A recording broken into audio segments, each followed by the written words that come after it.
देखु आम धन्यवाद जनइबू सरकार को जेहेतु ए कोटियाटा बहुत दिन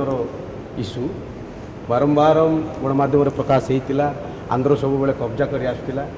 से अंचल जो गरीब आदिवासी लोक जो मैंने अच्छा से मैंने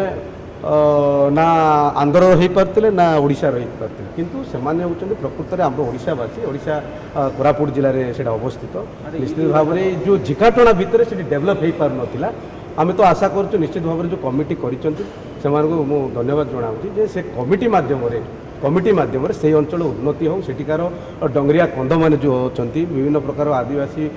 जो परजा माने कंद डंगरिया कंद एम जो बसवास कर निश्चित भाव से डेभलप हो आज पर्यंत अनुन्नत अवस्था रही ना माने चाउल ठीक से पहुँच पार्टी ना भत्ता ठीक से पाई पार्टी ना से पीवा ठीक से पाई पार्टी ये जो विवाद भितर रही से गोटे से अंचलटा उन्नति हो पार ना निश्चित भाव में आम आशा करूँ आउ तुरंत कमिटी माध्यम समाधान करा जाऊ एवं सेठिकार लोक जहाँ सरकार सुविधा अच्छी से जगह दि जाए।